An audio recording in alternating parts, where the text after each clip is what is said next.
번째 기준점 측량의 세 번째 수준 측량, 다른 말로 레벨 측량 들어가도록 하겠습니다.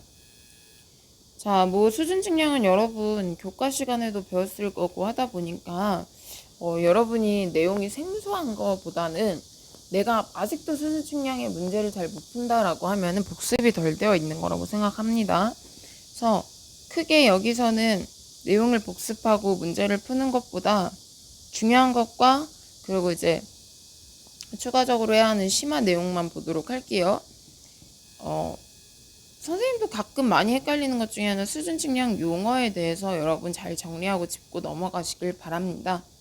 자, 수평면이라는 것은 여러분이 수평이라고 생각해서 이런 면을 수평면이라고 생각하는데 사실은 굳이 그림으로 따지자면 이건 수평면이 아니라 얘는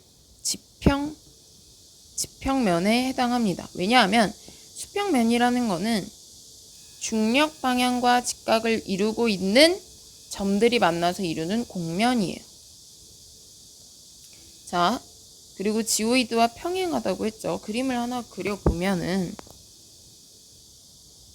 이게 우리가 지내는 실제 지구 지표면의 모양이고, 이런 바다에 있는 가상의 곡면을 안쪽으로 이렇게 집어넣은 것을 뭐라고 했습니까?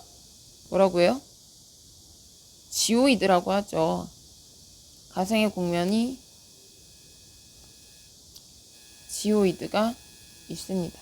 근데 지오이드는 바다, 해수면이잖아, 결국에. 그럼 이 면은 물의 양에 따라서 이렇게 높아지기도 하고 낮아지기도 해요. 그래서 무수히 많아. 되게 많아. 지오이드랑 평행한 면은 무수히 많은데 그게 바로 수평면입니다. 그래서 얘는 뭐로 되어 있는 거예요? 곡면으로 되어 있는 거죠. 그리고 이 수평면 위에 어느 지점에서나 점들은 다 중력 방향과 직각을 이루고 있다라는 거. 그래서 수평면은 곡면이에요. 그럼 아까 이렇게 여러분 보통 생각할 수 있는 평면은 지평면이라고 했고, 얘 정의를 잘 봐두시면 이 지평면은 어느 점에서 수평면에 접하고 있다. 자, 이 수평면들 중에 한 점을 딱 선택했을 때 이 점에 접하는 면을 지평면이라고 합니다. 그래서 수평면은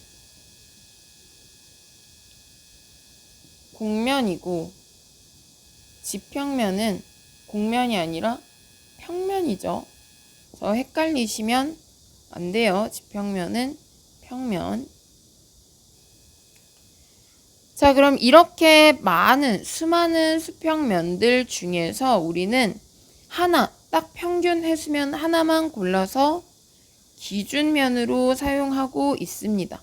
높이의 기준을 결정하기 위한 면으로 이 중에 하나를 기준면으로 잡아서 사용하는데, 기준면은 당연히 높이의 기준이기 때문에 표고 높이가 0인 수평면이 되겠죠. 이해하셨습니까? 그래서 한번 문제를 풀어보도록 할게요.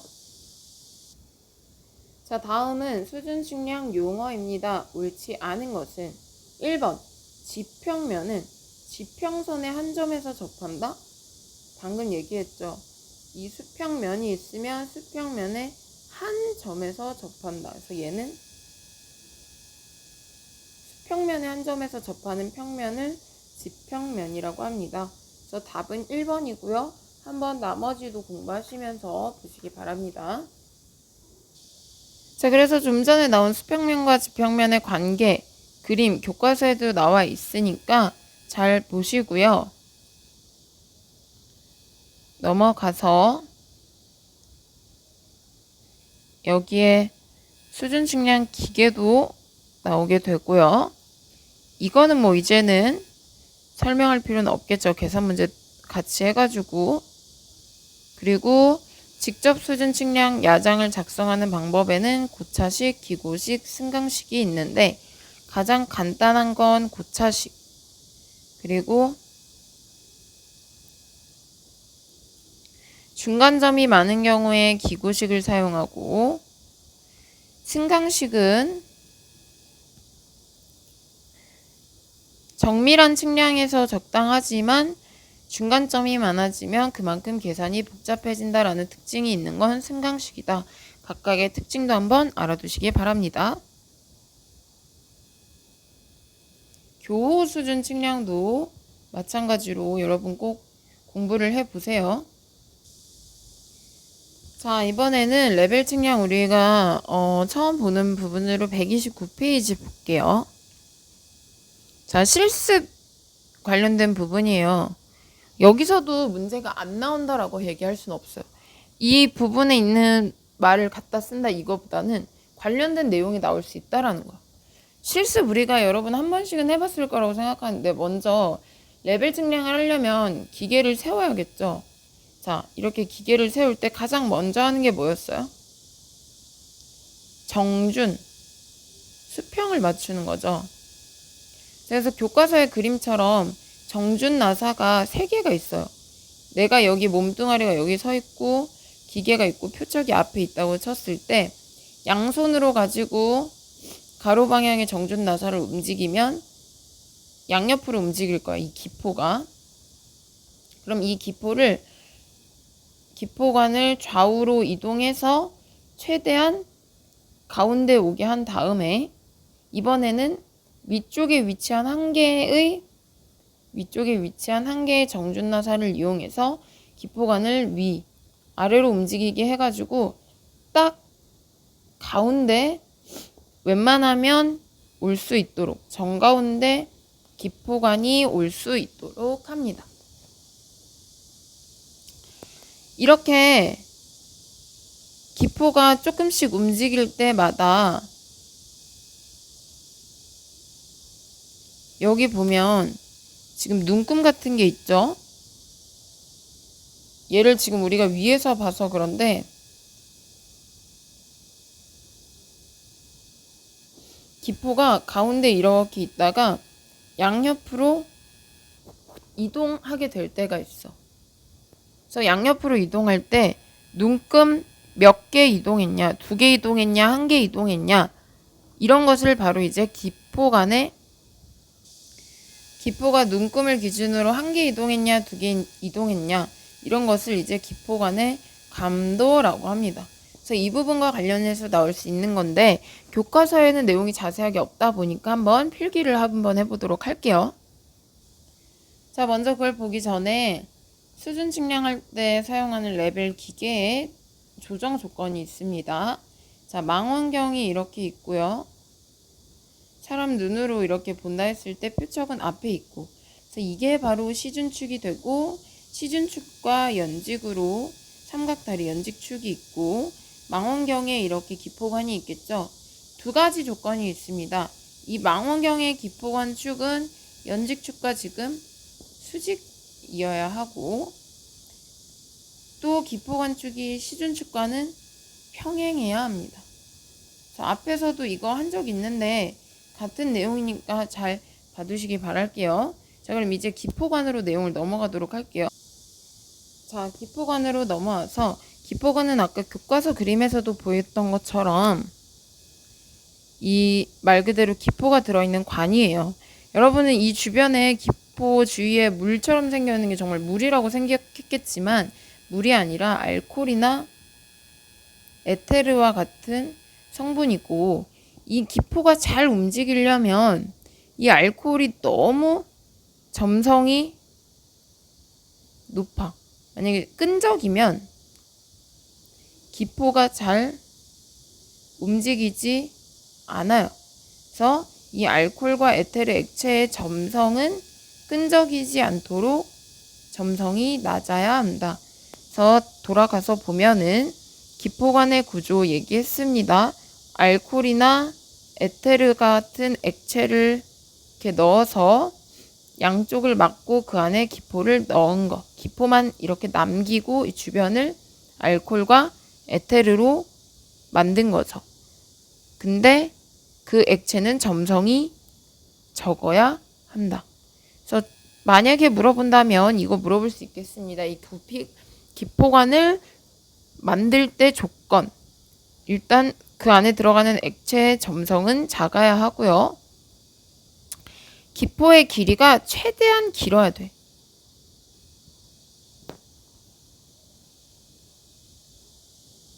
이 기포 길이가 이렇게 작은 것보다 최대한 길면 길수록 좋은데 왜 그러냐면 길면 길수록 닿는 부분이 많아져서 예민해져요. 예민해진다는 게 나쁜 뜻으로 생각할 수도 있겠지만 수평을 맞출 때 예민하다라는 거는 더 정확할 수가 있습니다. 그래서 기포 길이는 최대한 길어야 하고 곡률 반지름이 커야 합니다. 그리고 관의 곡률이 일정하고 관 안의 면이 매끈해야 된다. 일정하고 매끈해야겠죠. 그래서 이거는 많이 물어볼 수 있을 것 같아서 중요하니까 한번 봐보시고 이론 문제 한번 풀어볼게요. 자, 기포관의 구비 조건으로 옳지 않은 것 한번 풀어볼게요. 곡률 반경, 반지름이 작다? 커야 한다고 했고 기포의 길이가 짧은 게 아니라 길면 길수록 좋아요. 왜? 예민해진다고 했지.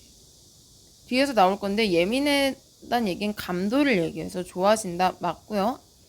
액체 점성이 작아야 한다. 끈적이지 않고 작아야 하며 기포관 내면에서 곡률 반지름은 모든 점에서 되도록이면 균일하고 일정한 것이 좋겠죠. 답은 1번이 되겠습니다.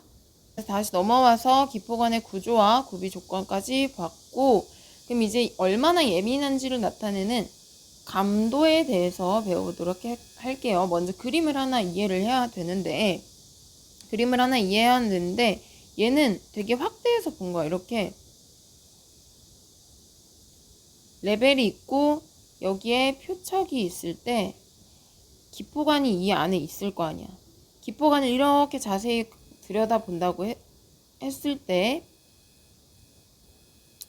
기포관을 좀 크게 그리면 기포관이 딱 가운데 위치하는 게 가장 좋겠지만 기포관이 가운데 위치하지 못하고 이렇게 움직일 수가 있어요. 또 뭐 이렇게나 이렇게. 근데 아까 교과서에서 봤듯이 교과서에서 본 것처럼 그냥 바로 그림으로 그릴게요. 교과서에서 본 것처럼 눈금이 있어. 이렇게. 응? 그래서 이 기포가 만약에 이 안에 들어있던 기포관이 일부러 이해하기 쉽도록 크게 그린 거예요. 기포가 있고 눈금이 이렇게 있어. 그래서 딱 여기 맞았는데 얘가 눈금 한 개만큼 이동해버려. 이렇게 눈금 한 개를 이동했다고 칠게요. 이렇게. 그럼 눈금 한 개를 이동하면 이제 그걸 여기서 본 거야. 이렇게 있었는데 이동했어. 이렇게 눈금 하나만큼 이동하면 하나만큼 이동할 때 이 사이에 끼어 있는 각도 어떻게 돼요? 움직여지게 되겠지. 이쪽에 있던 게 이렇게. 그래서 기포관의 감도라는 거는 기포가 한 개 눈금 이동할 때 이 끼어 있는 중심 각도 이동을 하게 돼요. 그걸 초로 나타낸 게 감도야. 얼마나 예민하냐. 기포가 한 개의 눈금 이동할 때 기포관 축을 기울여야 하는 각도. 기포관이 한 눈금 이동하면 기포관의 축을 이렇게 각도를 움직여야 돼요. 기울여야 돼요. 그러면 원래 만약에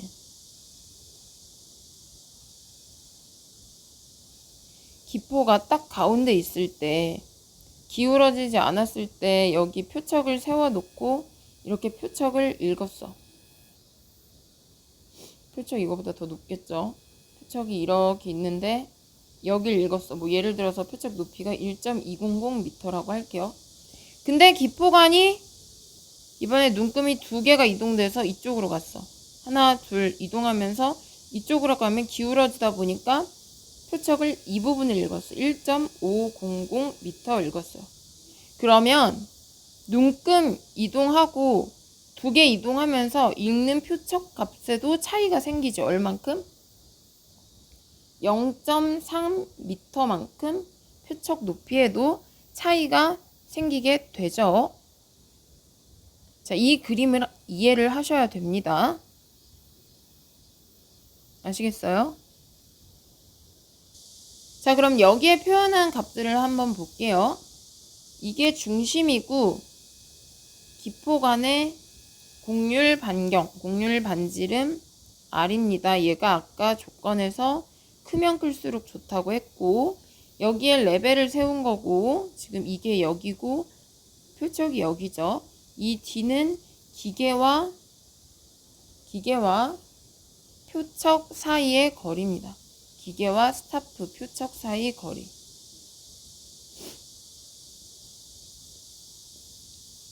그리고 여기 ND를 잘 알고 있어야 되는데, ND에서 N은 이동한 눈금의 개수예요. 만약에 여기 있던 기포관이 여기로 이동했어. 그럼 몇 개 이동한 거야? 하나, 2개 이동한 거죠. 그러면 이동한 기포관의 개수는 2가 되는 거고, 이 D는 뭐냐면 눈금과 눈금 사이 거리 약 2mm를 얘기해요. 1눈금 이동 시 길이 약 2mm로 정해져 있는데 그거는 모르셔도 되고요. 만약에 전체 눈금 개수가 이동한 눈금 개수가 5개야. 지금처럼 하나, 둘, 셋, 넷, 5개. 개수로 5개면 이동한 이 호의 길이는 어떻게 돼요? 5개 곱하기 하나당 2mm니까 10mm 되겠죠. 이거 하나당 2mm, D가 2mm란 얘기예요. 그림을 잘 이해하시면 되겠습니다. 그리고 이 사이에 끼어있는 각도 세타, 이게 바로 이제 감도와 같아지는 거겠죠. 눈금 N개 이동할 때 끼어있는 중심각, 그리고 여기도 마찬가지로 그림은 이렇게 그려지고요. 여기서 비례식을 하나 세워볼게요. 자, 식이라기보다는 비례식 그림을 보고 하나만 알면 되는데, 이 삼각형과 거의 삼각형에 가깝고 이 삼각형과 닮음이기 때문에 여기 ND와 L이 같은 부분이고 R과 D가 같아요. 그래서 ND 대 R은 L 대 D와 같습니다. 비례식을 하나 세우고, 여러분이 만약에 문제에 나온다면 이 감도 문제, 감도 구하는 거는 N 곱하기 D, 떨어진 거리 D 분의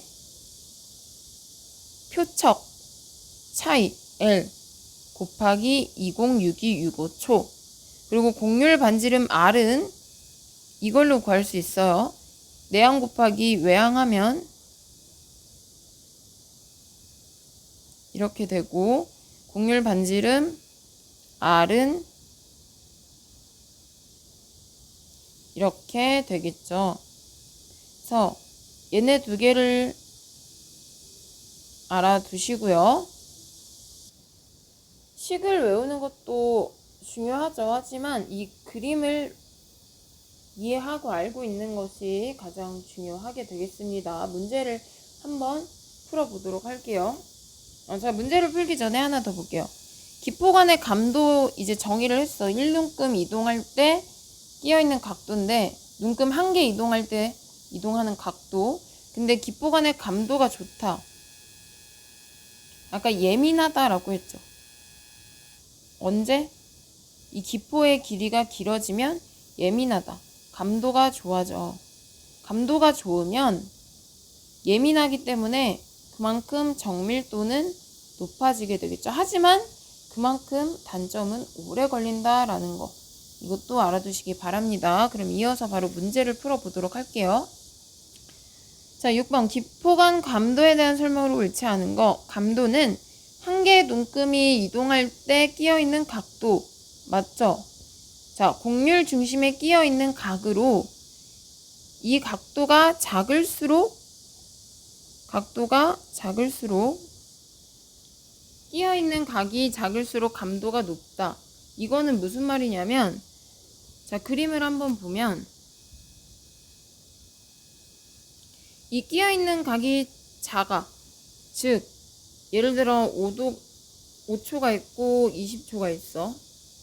5초짜리가 있고 20초가 있으면 조금만 움직여도 얘는 눈금이 움직인다는 얘기야. 그럼 얘가 더 예민한 거죠.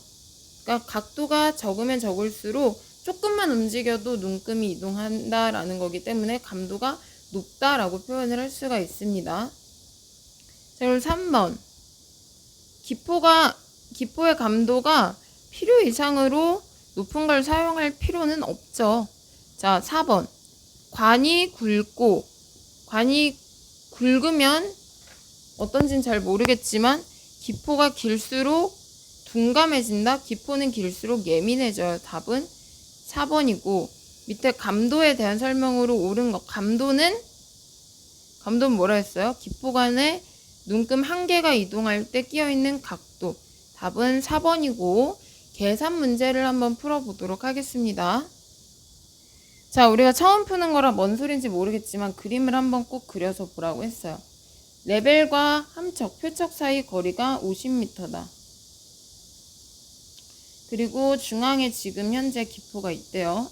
이렇게 기포가 있었는데 기포가 눈금 4개를 이동했어. 이렇게 4개를 이동시켜서 보니까 중앙에 있을 때랑 표척의 높이 차이가 0.01m래.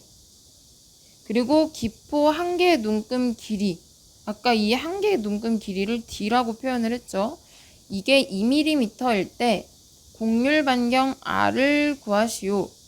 그럼 여기가 ND가 되겠고, 자, 비례식 어떻게 됐었어요? R 대, 지금 이걸로 표현할게요. 상관은 없는데 이거랑 같고 얘랑 같죠. 자, ND 대 반경 R은 표척 사이 높이 L 대 D. 자, ND는 눈금 N이 4개, 눈금 하나당 길이가 2mm니까 N 곱하기 D 하면 4 곱하기 2mm니까 8mm고, 곡률 반경 R은 L이 표척 높이차 0.01m, 그리고 레벨과 표척 사이 거리 50m. 자, 내항끼리 곱해서 R 곱하기 0.01m는 외항 곱하기 50m 곱하기 8mm가 됩니다. 그러면 단위를 바꿔주시면 8mm는 0.008m가 되겠네요. 자, 그럼 R은 50m 곱하기 0.008m 나누기 0.01m. 미터끼리 없어지고 이렇게 0.08 되면서 5 곱하기, 이게 8이죠. 5 곱하기 8m에서 40m. 답은 2번이 되겠습니다. 지금 처음 푸는 거라 생소할 수 있겠지만 계속 풀다 보면 익숙할 거야. 그리고 가장 중요한 건 그림을 그려서 한번 풀어보는 게 가장 좋습니다. 다른 문제 한번 더 풀어볼게요. 자, 이번에는 문제에서 감도에 대해서 직접적으로 물어봤습니다. 자, 레벨에서 100m 떨어져 있다. 떨어진 거리 D가 100m야. 얘도 마찬가지로 그림으로 그려서 할게요. 자, 그때 기포가 처음에 중앙에 있었어요. 이렇게 딱 중앙에 있었는데 그때 표척을 읽어보니까 1.580이래. 표척이 이렇게 있는데 이때 높이가 1.580이고 중앙에 있던 기포를 2개 눈금을 이동시켰대요. 하나, 둘 이동시켰더니 그때 표적의 일금값이 1.600m다. 이때 감도는 얼마냐? 감도의 공식은 외우라고 했죠. 감도는 n d분의 l 곱하기 2062 65초. 자, n이 뭐였어? 이동한 눈금의 개수, 이게 n이죠. n은 2 곱하기 레벨과 표적 사이 거리가 100m 분의 여기가 l이야. 표적 눈금의 차이. 이게 뭐예요? 1.600이 1.580 하면 0.020m 곱하기 2062 65초다. 자, 계산해보면 2062 65초 거의 그냥